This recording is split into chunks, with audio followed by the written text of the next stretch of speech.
काय सांगणार? आज शिवसेनेचे विभागीय नेते बच्चू भाऊ या ठिकाणी उपस्थित आहेत. आमचे या जिल्ह्याचे संपर्क प्रमुख आदरणीय किशोरप्पा देखील उपस्थित आहेत. प्रीतीताई या ठिकाणी उपस्थित आहेत. सगळ्या स्थानिक नेत्यांच्या उपस्थितीमध्ये या जिल्ह्याच्या आढाव्यासाठी ज्या सूचना मला एकनाथ शिंदे साहेबांनी दिलेल्या होत्या त्यासाठी या दौऱ्याचं आयोजन केलेलं आहे. आणि मला खात्री आहे की बच्चू भाऊ असतील, किशोरप्पा असतील, आमचे स्थानिक सगळेच तिथले पदाधिकारी असतील, त्यांच्या नेतृत्वाखाली भविष्यामध्ये या जिल्ह्यात शिवसेना हा एक नंबरचा पक्ष बनेल. मागील काही दिवसांपासून जर आपण पाहतो ऑपरेशन टायगर राबवलं गेलं, मोठ्या प्रमाणावर प्रवेश समोर आलेला आहे. तुमच्या पक्षाचे ते आता खासदार आहे का? आमच्या पक्षाचे खासदार असल्यामुळं मी देखील स्वतः त्याच्यामध्ये दिलगिरी व्यक्त केलेली आहे. स्वतः संजय पाटलांनी देखील आज दिलगिरी व्यक्त केलेली आहे.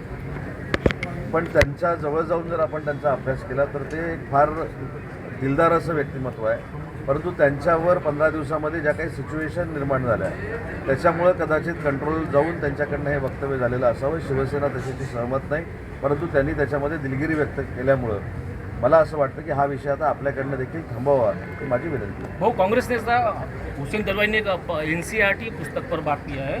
अभी विद्यार्थी को हिंदुत्ववाद के जरिए तैयार करने की कोशिश की जा रही है. देश का विनाश हो आता आमदारही येणार अशी चर्चा सुरू झालेली आहे. चर्चा सुरू आहे आणि काल देखील महाविकास आघाडीची एक बैठक जी मुंबईमध्ये झाली त्याला अनेक आमदार हे गैरहजर होते.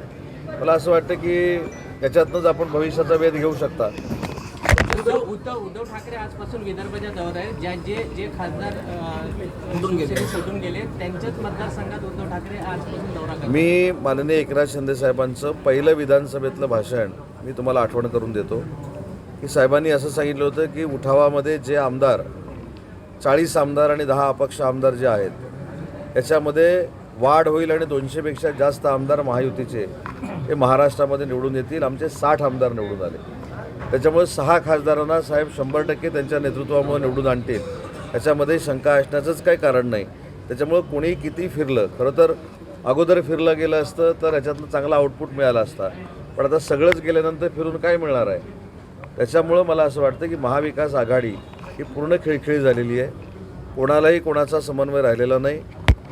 आपल्यातलं कोण मोठं आहे त्याच्यामध्ये चढाओढ लागलेली आहे आणि याचा परिणाम विदर्भाच्या संघटनेवर युबीटीच्या होणार नाही. इथं शिवसेना भविष्यामध्ये जी वाढेल ती माननीय एकनाथ शिंदे साहेबांच्या नेतृत्वाखाली काम करणारी शिवसेना आहे.